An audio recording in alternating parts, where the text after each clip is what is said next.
जय जगन्नाथ नमस्कार। भारतर परिचय होछि भारतीय परंपरा एवं ऐतिह्य किंतु सेथि मध्यरे ओडिया भाषा संस्कृतिर स्थान मध्य खूब स्वतंत्र।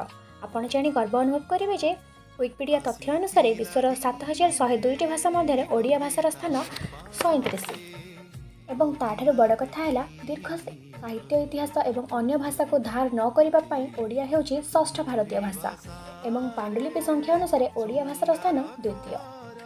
तेबे एही दीर्घ साहित्य इतिहास रे मुख्य भूमिका हेउछि छंद अलंकार राग अनुप्रास आदि सम्मिश्रण में लिखित सुस्वरमय गीति कविता जहाँ आज आधुनिक अमित्राक्षर कविता गहन में अणदेखा हेउछि अथवा विलुप्त होगाक बसिछि कहले मध्य अत्युक्ति हेब नहीं। मात्र गीति कवितार एपरि एक संकट समय गीति कविता प्रति जनगण हृदय में प्रेमर बीजरोपण करने लगी तथा गीति कवितार सम्मान और समृद्धि दिगरे अक्लांत परिश्रम कर चलुछन्ति आम प्रिय गीति कविता प्रेमी श्री अलेख मेहर। आर्थिक परिस्थिति तांको अंतराय होई परिनी कि आधुनिकतार मोह तांको पथच्युत करि परिनी। तेबे आजिर एही अध्याय रे बहु साहित्य सम्मानर अधिकारी श्री मेहरଙ୍କ सह एक मंजुल आलोचना नहीं आसी मु दिनेश नंदी। सर नमस्कार, आपन को स्वागत जनावछि प्रीति प्रणतिर फोन इन कार्यक्रम को। नमस्ते मैडम जी। सर प्रथमतः चाहिए आपण आपणकर संक्षिप्त परिचयटी रखंतु। पुअर शोकरे कोह जर्जरित हृदय रही बेले आपण मानकर प्रश्न मोर मानसिक स्तर को परिवर्तन करुछि। एही परिप्रेक्षी रे मु आपणकर समस्त प्रश्नर उत्तर देबाकू चेष्टा करी। प्रथमे कवि और लेखक मानकू लोकलोचन को आनिबारे अंटा भिड़िथिबा प्रीति प्रणतिर संपादक देवव्रत सार को हृदय अशेष अशेष धन्यवाद सहित नमस्कार जनाउछि। मैडम जी मु अलेख मेहर जाजाबर जन्मस्थान झर थाना सोहेला जिला बरगड़ मु वर्तमान नी बरपदर पोस्ट गोविंदपुर थाना जिला बरगढ़ रे रहुछि। मु निम्न वित्त वर्गर श्रमिक अटे। धन्यवाद सर आपण परिचय रखिथिबारु। तेबे सर आमे जानिबाको चाहिबु कि आपणकर साहित्य जीवन आपण केमिति आरंभ करथिले कि आपणको प्रेरणा देथिले एवं ए साहित्य रे आपणकर जीवन यात्रा केमिति रहिछि। मु साहित्य कौन बुझिबा परे परे मोर सीमित ज्ञान भितरे परंपरा सूत्र रे मनर भाषा भावावेग और चलनी को छोट छोट कविता रचना माध्यम रे साहित्य जीवनर आरंभ करिथिली। मोर प्रथम कविता जहाँकि अगस्त 5, 2018 रे लिखिथिली शीर्षक थिला फेसबुक। आउ से कविताटी हला परी राइजर राज जेमा तुमे जुब हृदय स्पंदन न देखिले थरे तुम खोला रूप बुझे नहीं जमा मन। हरिचंदनपुर केन्दुझर जिला हरिचंदनपुर श्रीमती सुजाता गुप्ता संजोगी सजफुल घटगाँ केन्दुझर संपादक बाबूलाल पलेसार सम्बलपुरी कलापटा छाए छुएरार संपादक रंजन पंडा सार और घटगाँर बर्षियान कवि तथा मोर धर्म बापा श्रीजुक्त पीताम्बर शतपति ठारू लेखिबाकू मु माने प्रेरणा पाइथिली। धन्यवाद सर, आपण खूब सुंदर कथा गुड़े कहले आपण जीवन संबंध रे एवं आपणकर कविताटी मध्य भल थिला, बहुत सुंदर थिला। आपण आवृत्ति मध्य ताकू अत्यंत मनोरंजनदायक करुथिला। तो सर आपण साधारणतः गीति कविता लिखती तो आपण ये गीति कविता प्रति आकर्षित होबार कारण कौन? छोट बेलू रेडियो टीवी रे रीति जुगिय अमर गीत गुड़िक शुणिबाकू श्रुति मधुर लगुला। ये जेमिति गलानी तो गला कथारे संगात बीतल को आलिंगन आज देखिली रे नवीन बयसी बाला मंगले अइला उषा एमिति आहुरी अनेक गीत मोर हृदय को आमोदित करे। मनीष मनर स्वर्गीय भावटी कौनसी स्थान काल पात्र ଭାଷା ଓ ଭୌଗୋଳିକ ସ୍ଥିତିର ପରିସୀମାକୁ ଗ୍ରହଣ କରିନଥାଏ। ଇଚ୍ଛା ହେଲା କବିତା ଲେଖିବା ପାଇଁ। ଯେଉଁ କବିତାରେ ମଣିଷ ଜୀବନର ଭାବାବେଗ ଯଥା ରାଗ, ରୁଷା, ସ୍ନେହ, ପ୍ରେମ ଓ ଦୁଃଖ ଯନ୍ତ୍ରଣାକୁ ଭାବରେ ଶବ୍ଦ ମାଧ୍ୟମରେ ରୂପାୟିତ କରିବା ପାଇଁ ଏବଂ ଗୀତି କବିତା ପ୍ରତି ଆକର୍ଷିତ ହେବା ପାଇଁ ବାଟ ଫିଟାଇଲା। ଧନ୍ୟବାଦ ସାର୍, ଖୁବ ସୁନ୍ଦର କଥା ଗୁଡ଼ିଏ ଆପଣ କହିଲେ। ବହୁତ ସୁନ୍ଦର ସୁନ୍ଦର କବିତା ଗୁଡ଼ିକର ନାଁ ମଧ୍ୟ କହିଲେ, ଯୋଉଟାକି ପୁରାତନ ଯୁଗର, ଯେମିତିକି ଗଙ୍ଗାଧର ମେହେରଙ୍କର ମଙ୍ଗଳେ ଅଇଲା ଉଷା ଟାଇପ୍ର ଯେଉଁ ଅଛି ସେ ସବୁ ହଉ କି କବି ସୂର୍ଯ୍ୟଙ୍କର ହଉ। ତ ସାର୍, ଆମେ ଜାଣିଛୁ ଯେ ଗୀତି କବିତା ଲେଖିବା ପ୍ରକୃତରେ ଟିକେ କଷ୍ଟ ହେଇଥାଏ ସାଧାରଣ କବିତା ଠାରୁ, ଏବଂ ଆପଣ ତାକୁ ଲେଖୁଛନ୍ତି, ତାକୁ ଆଗକୁ ନେବାକୁ ଚେଷ୍ଟା କରୁଛନ୍ତି, ସେଥିପାଇଁ ସେଇଟା ଜାଣି ବହୁତ ଖୁସି ଲାଗିଲା। କାହିଁକିନା ଆଜିକାଲି ସମସ୍ତେ ମନ ଇଚ୍ଛା ଯେଉଁଟାକୁ ଅମିତ୍ରାକ୍ଷର ବୋଲି କୁହାଯାଉଛି ଆଧୁନିକ କବିତା ଲେଖିବାରେ ବ୍ୟସ୍ତ ରହୁଛନ୍ତି, ଯେଉଁଟାକି ଗୀତି କବିତା ସାଧାରଣତଃ ଆଉ ଲେଖିବାର ଦେଖାଯାଉନାହିଁ। ତଥାପି ଆପଣ ଲେଖୁଛନ୍ତି, ଜାଣି ବହୁତ ଖୁସି ଲାଗୁଛି ସେଥିପାଇଁ। ତ ସାର୍, ଆମେ ପଚାରିବାକୁ ଚାହିଁବୁ କି ଗୀତି କବିତା କେତେ ପ୍ରକାରର, କ'ଣ କ'ଣ ସେଇ ବିଷୟରେ କିଛି ଜଣାନ୍ତୁ। କବି ହୃଦୟର ଆବେଗ, ଅନୁଭୂତି, ସ୍ୱତଃସ୍ଫୂର୍ତ୍ତ ଗୀତିମୟ ତଥା ସଂକ୍ଷିପ୍ତ ପରିପ୍ରକାଶ ହିଁ ଭାରତୀୟ ସାହିତ୍ୟରେ ଗୀତି କବିତା। ଗୀତିମୟତା ବା ସାଙ୍ଗୀତିକତା, ମନ୍ମୟତା, ସ୍ୱତଃସ୍ଫୂର୍ତ୍ତତା, ସଂକ୍ଷିପ୍ତତା ଯେ ଗୀତି କବିତାର ମୁଖ୍ୟ ଧର୍ମ, ଏହା ପ୍ରମାଣିତ ହୁଏ ଏହି ସଂଜ୍ଞାରୁ। ଗୀତି କବିତାକୁ ମୁଖ୍ୟତଃ 8 ଭାଗରେ ବିଭକ୍ତ କରାଯାଏ, ଯଥା ସଂଜ୍ଞାସୂଚକ ଗୀତି କବିତା, ବର୍ଣ୍ଣନାମାଳା ଗୀତି କବିତା, କାଳ ଓ ଉତ୍ସବ ସୂଚକ ଗୀତି କବିତା, ଧର୍ମମୂଳକ ଗୀତି କବିତା, ରାଗ ତାଳ ସମନ୍ୱିତ ଗୀତି କବିତା, ଆଖ୍ୟାନମୂଳକ ଗୀତି କବିତା, ସନ୍ଦେଶମୂଳକ ଗୀତି କବିତା ଓ ବିବିଧ ଗୀତି କବିତା। ଆଜ୍ଞା ସାର୍। ସାର୍, ବହୁତ ଧନ୍ୟବାଦ ଆପଣଙ୍କୁ କି ଆପଣ ଗୀତି କବିତା ସମ୍ବନ୍ଧରେ ଏତେ କିଛି କହିଲେ। ଆଶା କରୁଛି ଆପଣଙ୍କର ଏଇ ପ୍ରେରଣାରେ ଅନ୍ୟମାନେ ମଧ୍ୟ ଗୀତି କବିତା ଲେଖିବାକୁ ଆରମ୍ଭ କରିବେ ବା ଗୀତି କବିତାକୁ ସମସ୍ତେ ଆଗକୁ ନେବେ। ତ ସାର୍, ଆମର ଜୀବନ ସହିତ ସାହିତ୍ୟର ସମ୍ପର୍କ କ'ଣ ବୋଲି ଆପଣ ଭାବନ୍ତି? ମୋ ମତରେ ନିଜର ଅନୁଭୂତି, ଆଖ୍ୟାନ ପ୍ରଭୃତିକୁ ଦୃଷ୍ଟିରେ ନେଇ ଜ୍ଞାତ ବିଷୟବସ୍ତୁ ବା ବାସ୍ତବିକତାକୁ ଲିଖିତ କଳାରେ ପୁନଃ ଲେଖିବାକୁ ପ୍ରୟାସ କରିବା ଓ ପ୍ରକୃତ ବାସ୍ତବତାକୁ କର୍ମସ୍ଥ ଭାବରେ ଶବ୍ଦ ମାଧ୍ୟମରେ ବ୍ୟକ୍ତ କରିବା ହେଉଛି ଜୀବନ ସହିତ ସାହିତ୍ୟର ସମ୍ପର୍କ। ଉଚ୍ଚାଙ୍ଗ ସାହିତ୍ୟର ସ୍ୱରୂପ ଏବଂ ପ୍ରତୀକ ଜରିଆରେ ଜୀବନର ବିଭିନ୍ନ ବାସ୍ତବ ପ୍ରସଙ୍ଗ ଗୁଡ଼ିକୁ ଅଭିବ୍ୟକ୍ତ କରାଯାଇଥାଏ। ଅନ୍ୟପକ୍ଷରେ କଳ୍ପନା ମଧ୍ୟରୁ ହିଁ ମଣିଷ ଜୀବନର ବାସ୍ତବତାର ରଚନା ଭୂମିର ଆବିଷ୍କାର କରି ସାହିତ୍ୟର ସାଂସ୍କୃତିକ ଭୂମିକା ଉପରେ ଅନୁଶୀଳନ କରାଯାଇପାରେ।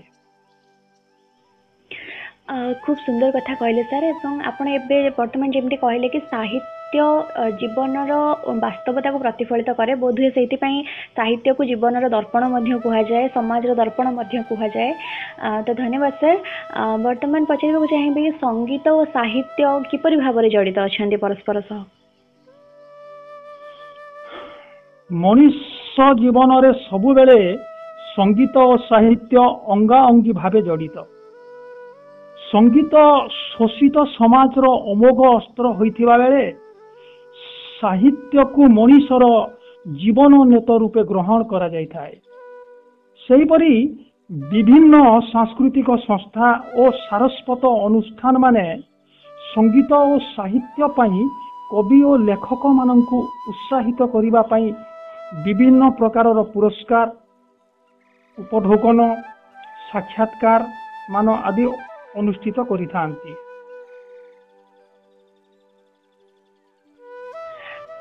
ଧନ୍ୟବାଦ ସାର୍। ସାର୍, ସାହିତ୍ୟକୁ ନେଇକି ଆପଣଙ୍କର କି ସ୍ୱପ୍ନ ରହିଛି? ମଣିଷ ଜୀବନକୁ ସରସ ସୁନ୍ଦର କରିବାକୁ ଏବେ ସାହିତ୍ୟର ଉପଯୋଗିତା हो सारी पथहरा लोक को मुख्य धारा को फेराई आनिबा पई साहित्य माध्यम रे व्यक्तित्व और चरित्र गठन पई साहित्यर गुरु दायित्व रही ए सब को नहीं रचना करी मोर प्रथम काव्यखंड दुर्लभ मानव जन्म जहाँकि संजोगी सजफुल द्वारा उद्घाटित हो सारी बौद्धिक साहित्य को समृद्ध करिवार स्वप्न मोर रही ता छड़ा विच्छेद गीति कविता लेखि सारी जहाँकि संजोगी सजफुल आनुकूल्य रे बोध डिसेम्बर जनवरी मध्य सेटा भी माने बाहर जहाँकि मोर पुअर विच्छेद रे मातृपितृ हृदयर करुण विलाप को छंदबद्ध करने को चेष्टा करिछि। आज्ञा सर तो सर वर्तमान आपण को पचारिबा चाहिए जे आपण अनेक गुड़िए लेखा लिखिं तथापि ता भीतर आपणकर किसी ना किसी गोटे प्रिय लेखा तो निश्चय थी तो आपण दुईटा भाषा रे लेखा लेखि करूछंती गोटे आपण एमती साधारण ओडिया रे लिखुछंती एवं संबलपुरी रे लिखुछंती तो प्रत्येक भाषा रो गोटे गोटे प्रिय कविता सुनेबा को अनुरोध। निश्चय मैडम निश्चय मैडम। बीरसए हृदवन रे नंदन बीरसए हृदवन बधिर नुहई कर्णरे बाजई सुधामय तोर स्मरण रे नंदन बीरसए हृदवन विभुपादे ध्याई छेद भार बोही हारिली अमूल्य धन विच्छेदर ज्वाला करुछि घाइला झराई अश्रु नयन रे नंदन बीरसए हृदवन बिलोकिले जही उकुटई छवि बत्सरे आसे कंपन विजन बेलारे मन मुकुर रे हेउ सदा दृश्य मान रे नंदन बीरसए हृदवन बिना तो संगति घटिला दुर्गति अनले हेली दहन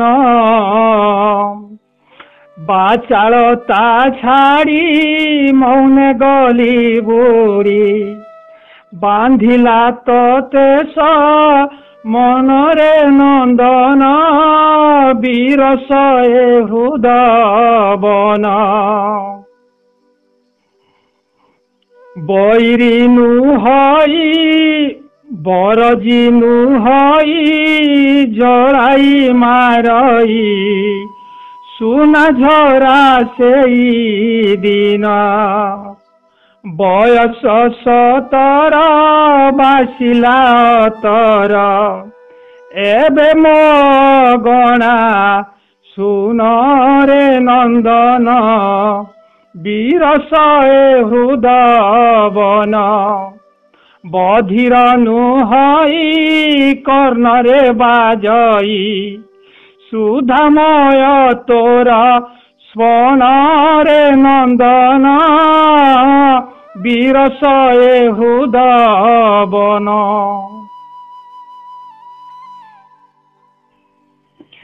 सर खूब सुंदर थिला कविताटी एवं एथरे गोटे पितृ हृदयर जोटा विरह भावना जोटा गोटे दुखद भावना संपूर्ण भाव जना पड़ुथिले मध्य आपणकर लेखा आपणकर आवृत्ति शैली आपणकर भाषा एवं जोटा कि क्लारिटी कह जाए सेटा क्लारिटी सबु किछि एकदम बढ़िया थिला एवं जने प्रोफेशनल सिंगर गाउछंती जेमिति सेमिति ही लागुथिला। तो बहुत सारा धन्यवाद सर आपण माने आपन कविताटी को एते सुंदर भाव में गाई के सुनै थिबारु। तो सर गोटे संबलपुरी कविता ठीक अछि मैडम जी। मोर संबलपुरी कवितार शीर्षक है बयड। दर दर करी आकाश राजू बरसी दौछे पानी नुआ यौवन मन छन छन नदी हेला टानी मानी छाती के फुलई ओटा के हलई मने धरी प्रेम फूल रजबती होई नाचे थेई थेई बजई काल बिगुल चकरी घुरई पवन देवता मेघ सांगे देला खंजी आकाशे नाई न उधारी बंकागा नाई खाए बिकी भांजी रोचका असरा नहीं सहे धरा देखले लागुछे डर दुबठानु दारू उछुला धार थी हजई देले न घर परकुती रानीर गोड़ा टलमल देखी मनुष्यर चलन लोना पहाड़ के तो फेंके तेरी गोदा डाकिया नुछे ओलन धुरमा खेत काटी गछ मोहे तर विपद नेउछे घिनी निजर हाथे निजर जीवन के नासी नाचे काथी नाथिनी।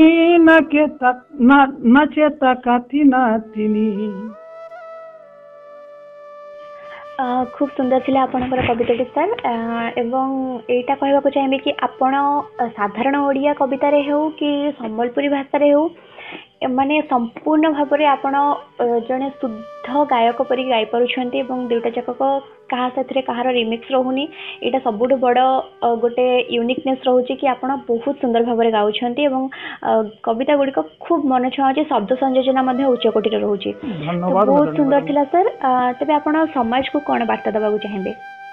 मैडम जी विदग्ध समाज पाई साहित्यर अंतस्वर को जदि सचेतन भावे नेबा किंबा सहज भावे निज सृष्टि रे फुटाई पारिले ताहा लोक मानक द्वारा आदृत होई पारिबो। लोकंक रुचि को उन्नत करिबा दिगरे साहित्य जदि साहाय्य करि पारिला तेबे समाज निश्चित भावरे रक्षणशील हबो एहा निसंदेह। धन्यवाद सर आपणकर एपरी गोटे दुखद परिस्थिति तथा व्यस्तबहुल जीवन रू आपण किछि समय बाहर कले आमको किछि समय देले प्रीतिप्रणतिर फोन इन कार्यक्रम रे जोग देले एवं बहुत किछि कथा जणैले समाज को जणैले हमरो साहित्यिक माने मध्य एथरो बहुत किछि सिखिबे। ता छड़ा आपण गीति कविता संबंध रे बहुत किछि कहिले जोटा कि आम आगामी पीढ़ी रो साहित्यिक माननकु गीति कविता रचना करिबारे बहुत सहायक होबो एवं आपणकर एक जति कविता आपण गाइले सबकिछि बहुत सुंदर थिला तो शेष रे आपन को धन्यवाद जणे आज विदाय नेछु। नमस्कार। नमस्कार मैडम जी।